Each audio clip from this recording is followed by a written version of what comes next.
Good morning students. Once again I welcome you to 12th Commerce Economics.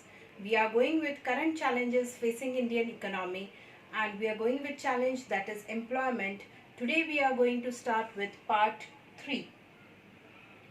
Now in my last video we have gone through what are the types of employment. In that we have seen types of rural unemployment, types of urban unemployment and other types of unemployment. Today we are going to see what is informalization of employment. First we will go with formal sector, then we will go with informal sector. Now what is formal sector? It refers to organized sector of the economy. Organized sector means which is being, we can say, a formal sector where bonus is paid and paid leaves have been given, granted to them. So that means everything is being in an organized way, or we can say working condition is being provided very well. Injustice is not done. So this is called as organized sector. Second point, it includes all public and private establishment which hire 10 or more workers. Now here this is public or private. Both can have a formal sector where more than 10 people are being registered. And also we can say that it is a registered organization. Next is workers of these sectors are entitled to social security benefits. Now what do you mean by social security benefits? Here social security benefits means we can say providing provident fund to the people. So that is called as social security benefits are being provided. Bonus has been provided, then pension is being provided, provident fund are being provided. That is all things are being provided to the employees in formal sector. Next is these workers are protected by labor law. Now what is labor law? They are being protected by labor law.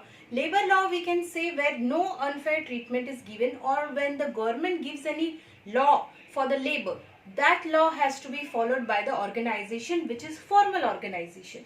So very clearly it is an organized sector where public and private are being there.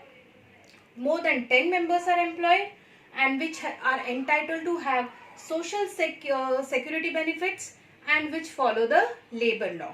When these points are there, it is called as formal sector. Clear? So this is what is formal sector. Now let us move towards informal sector. Now what do you mean by informal sector?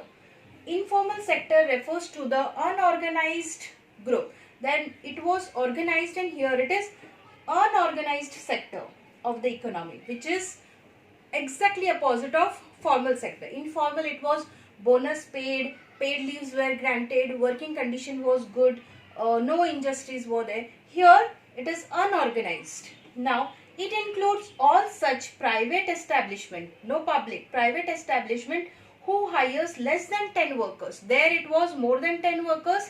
Here it is less than 10 workers. There it was private and public. Here it is private. These workers are not entitled to any social security benefits. Now I explained you what is social security benefits. PF is provided, bonus is being provided. Here no such facilities are being given to them, employees. Workers of this sector are not protected by labor law. Labor law means where the no unfair treatment is done. So here no labor law is been applied. If government gives any law for labor which is not applied over here in informal sector. Now most of the people here are being going towards informal sector because in India more of the informal sectors are there and less of the formal sectors are there. So informal organization is giving more of job or employment to the people in India. It's good as per the economy, but it is informal sector. Informal sector is providing more of employment. Why? Because number of formal sectors are being reducing. Let us move further. What are the causes of unemployment? Now we have seen all the types of unemployment, what is formal and informal. Now let us move towards what are the causes of unemployment. Okay. Now here is slow rate of economic growth. Now what do you mean by slow rate of economic growth? Where production is slow. Okay. Where the production is slow, so the economic growth of our country is slow. For example, if you are sitting in a shop where 20 workers are there, or 20 employees are working under you, but now you don't get much of profit, or you can say no profit, no loss. What you will do? You will have that 20 employees with you. Are you going to run the business with that 20 employees? No. What you will do? You will start reducing the number of employees in your business. That means if it is 20, you will make 15, because you are not getting business from where you will give them salary. So that is called a slow rate of economic growth. When economic growth is slow, then obviously the unemployment will cause. We'll move towards the second one, that is population explosion. Now what do you mean by population explosion? Here population explosion means population increases and production also increases, but not at a same rate. Here population increases at a higher rate, but production increases not with the same rate. That is called as population explosion. Now next, third one is underdeveloped agriculture.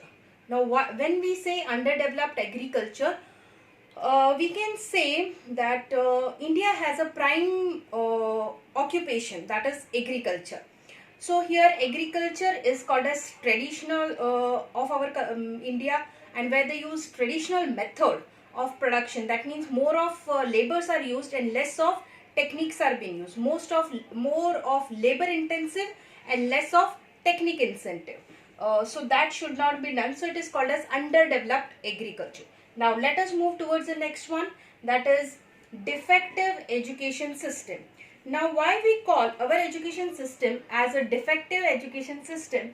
Because earlier we have seen, somewhere we read that during the human development, our education system in India is old. It is we can say many years old. So it has to be changed. How it has to be changed? There should be a practical knowledge given to the students. Not only like you study what are the problems of India, what is the problem in economy, and later on we will see what is the solution. No, solution should also be provided to them. Practical knowledge have to be given to them. So when they go out after their graduation or after their studies, they know how to be in a business and what is the surrounding, what is our economic growth and everything. So practical knowledge should be provided. Education system should be changed. So that is called as defective education system. We will see the next one, that is decline in cottage and small scale industry. Now you already know what is small scale industry and cottage industry. Cottage industry means where the business is done from home, and small scale industry which is on a smaller scale basis, production is not very high. So decline, why the cottage industry and small scale industry has been declined?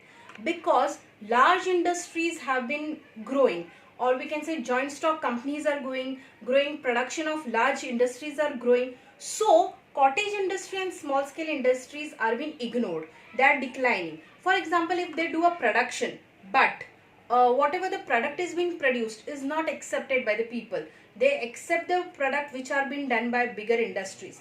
I'll give you an example. If cottage industry, for example, any kind, we will say any kind of product which is made by hand, because homemade it is labor intensive, they made it is handmade, and the other one from the large industry, it is machine made. So obviously the price will be different. Machine made price will be less, and handmade, which requires a skill, price will be more. So people will go for a product which is machine made and at a cheaper price as compared to the handmade. So this is what, there is a decline in cottage industry, and this shows an unemployment, because who are working from home do not have any employment. Let us see the next one, that is faulty planning. Now what we talk about faulty planning is, planning should be done as per the population. Here the population is growing very fast. India's population rate is very high, but the planning is not done as per the growing rate of population. So that should be done. If planning is not done properly, obviously this is the cause of unemployment. So let us see further. I hope you understood what are the causes of unemployment. Now what is the remedies for the unemployment? Obviously the point will be having whatever points we have seen for the causes, the same remedies I will explain you. Accelerating growth rate of GDP. Now what is accelerating growth rate of GDP here? we can say that an example of make in India. Okay, make in India means the production should be increased and the saving should also be there.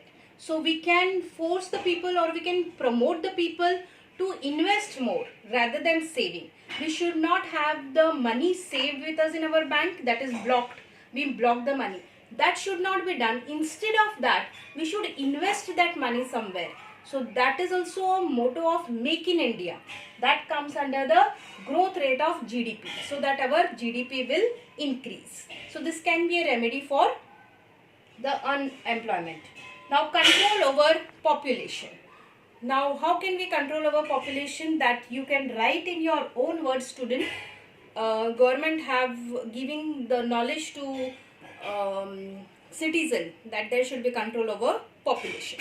Next is encouragement of small scale industries. Now we have seen that there was decline in cottage industries and small scale industry. So here encouragement, the proper encouragement should be done for small scale industries. Guidelines should be given, credit facility should be provided. So when there is a growth in small scale industry, obviously the people will get job in small scale industry and unemployment will reduce. Let us move towards self-employment. If people are not getting any job, they should go for self-employment if they have all that skills. Self-employment means their own business, their own job they are doing. That means they are providing job for themselves. The next is change in education system.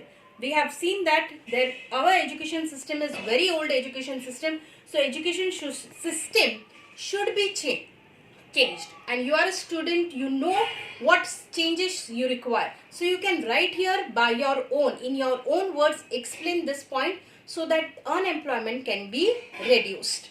Next is change in techniques of production. Now how does the technique of production should be changed? I said there are two types of technique, labor intensive and technical means machine intensive. So here less of labor and more of machine are being used.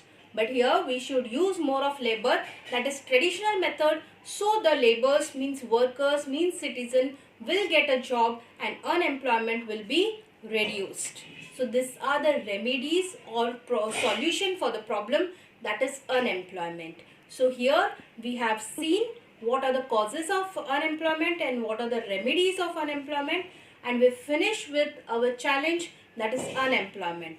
Thank you for watching and keep on watching. Be connected with us to have more challenges. Thank you.